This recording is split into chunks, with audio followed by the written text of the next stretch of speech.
What's up guys, Big Al here. Today we'll be playing some truly hardcore Minecraft. Let's get started. I spawn in a snow biome surrounded by ice spikes. It's like Siberia, but without Vladimir Putin's political prisoners. In other words, it's not really like Siberia. I gather some wood by mining down the tree I spawned on and proceed to attempt to make a crafting table out of solid wood blocks. You might be thinking, wow, what a noob, but to that I would respond with, what color is your Bugatti? I figure out the crafting situation and make a wooden pick. Much like a gender studies major, a wooden pickaxe only has one use. However, it is to mine stone, not to... well, actually I can't think of a use for a gender studies major, so let's move on. I craft a stone pick and mine some iron I found while trying to get down the cliff. I make a set of stone tools and continue my way down. As a keep inventory player, I usually just kill myself and respawn, but since this is hardcore, I have to inch my way down by placing blocks below me. I spot a polar bear in the distance and decide to contribute to the extinction effort by spending the next 5 minutes hunting them down, and like Anakin Skywalker, I do not spare the children. It's getting pretty late, so I decide to gather some food to make it through the night. I find a flock of sheep and give them a quick and painless death, as long as you can ignore the loud crunch of the axe and screaming sheep sounds. I still don't have a lot of food, and the sun is going down pretty quickly, so I decide to try and find some iron before sundown. I enter a cave, and like a Discord mod, it turns out to be useless, as the only thing I can find is copper. Copper in Minecraft is like one of those social justice warriors with blue hair and a septum ring. Yes, it is colorful, but does it really serve a purpose? These are the real topics that need questioning, not the possibility of a nuclear war. I enter another cave where I spot a zombie that unfortunately starts to pursue me. I tell him that I'm not interested, but like Deshaun Watson, he does not get the memo, so I am forced to kill him. I am sure that the media will say that I'm transphobic, but I did what I had to do. It is now night, and all I have is a stone sword and 3 bars of hunger. However, like a dancer with anorexia, I still have the moves and proceed to escape a close encounter with another zombie. This is almost like real life, except that I do not have anorexia and nobody wants me. After this extremely scary encounter, I decide to dig a little dirt hole like the coward I am and wait for the morning to come. It's not much, but in the words of Donald Trump after he lost the 2020 election, it is what it is. After a few minutes, I climb back out of the hole and encounter my first creeper. He's all like, death to America, and I'm all like, calm down, it's just a game, but he continues to approach me, so I am forced to kill him. A few minutes later, a little dwarf zombie comes out of nowhere and starts attacking me. I proceed to get distracted by his cute little legs when a skeleton joins the fight and things start to get bad. You might be thinking that I'm screwed, but I served 6 months in prison last year, so yeah, that already happened. Anyway, I make it out of the fight alive and see the moon setting in the distance. This is pretty lucky, as I do not think I could take another fight. I approach a forest fire, but instead of putting it out like a responsible citizen, I proceed to casually walk away as it destroys the forest. As the fire spreads, it begins to look like a second sunrise, which would actually be pretty cool if it was not at the expense of a major natural habitat.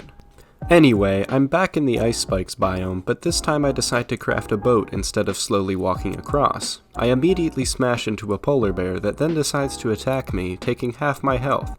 I've taken worse beatings though, so I decide to take the big girl down along with her cub. Call me savage, but it had to be done.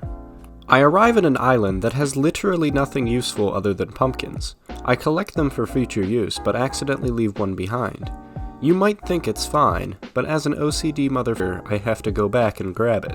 I then spot a ruined portal in the distance and proceed to loot the chest, as well as mine the gold block next to it.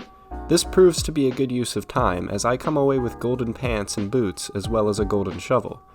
I also decide to make a golden chestplate out of the extra gold, not because I couldn't make an iron one, but because it looks cool as heck. Anyway, I find a pillager outpost not too far from the portal, but while I think about whether or not I want to take the risk of invading, the natives attack me first, giving me the perfect excuse to slaughter the entire village. As the great explorer Fidel Castro once said, "Sticks and stones will break our bones, but we have guns, so we win." I may not have a gun, but I do have plot armor, and pretty soon I have looted the chest and am on my way. It's about to be night again, and since I still do not have a bed, I decide to go mining, just like the hit song Always Mine at Night tells us to.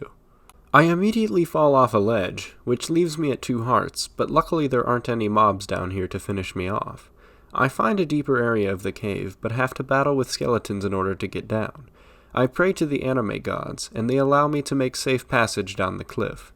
Unfortunately, I am having trouble finding diamonds, as most of the ground is covered by dripstone blocks. Much like Obama's birth certificate, I will have to dig much deeper to find the real thing. I finally reach a promising-looking part of the cave, so I head inside to start the search. I find some gold, which brings out the Kardashian side of me. Subscribe so I can spend all of my YouTube money on plastic surgery and become the real-life Mickey Mouse. After a while, I stumble across some iron ore.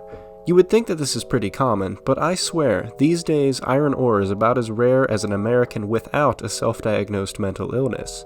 About another 5 minutes go by, and I finally find the diamonds I have been looking for. I make sure to light the area up before I mine them, because this is a socially awkward guy's version of seeing boobs. I then mine the diamonds like the absolute boss I am, and proceed to do something that no Minecraft hardcore player has ever done before. I spend them on a hoe. This is a pretty good representation of what I do in real life, except I usually end up spending a lot more diamonds as well as a good amount of time and effort. However, this is a story for another day. Since I was only in the cave for diamonds, I make my way out by doing the old jump and place gravel below you trick. Unfortunately, I run out of regular blocks and am forced to use pumpkins instead. With my luck, those will be the only pumpkins on the entire world. I finally reach the surface, and of course I am still in this never-ending snow biome. Luckily, there is a small, non-frozen lake surrounded in the middle of it, so this is where I will be building my first house. I swear, this world is like the movie Frozen, except Elsa does not have plot armor and I will shoot her the first chance I get. No second chances for the Ice Mistress. I need to collect some materials for the house, but rather than making a smart decision and using my stone shovel, for some reason I feel the need to waste my Fortune 2 gold shovel. I guess it gets the job done faster, but I probably could have put it to better use. Anyway, I finish gathering resources and start building the house. It won't be an architectural masterpiece, but what the f am I supposed to do? This game is made of blocks.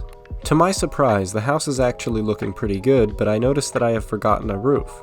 In America, we usually pay illegal immigrants like $3 an hour to do this part of the job, so it is actually easier to forget than you might think. Anyway, I finish the house and move my crafting table and furnace inside. My stone axe actually broke a while ago, so I craft an iron one. I then proceed to mine only the bottom 3 wood blocks of a few trees, and, like the psychopath I am, leave the tops of the trees floating in midair. I realize that I am missing a helmet, so I decide to craft one from iron instead of gold.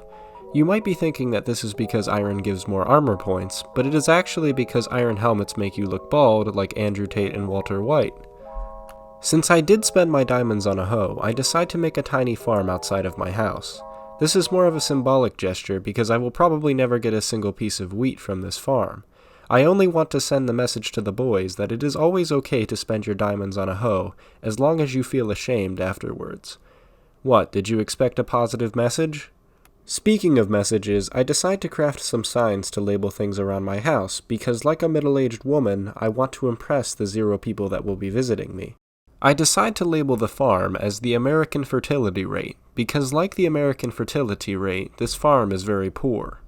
I then decide to name the entire house a dirty joke, because everybody loves a punny guy. Lastly, I place a sign over the chest that reads, Women's Rights, because I don't really plan on putting much stuff in there. You're probably thinking, wow, what a sexist joke.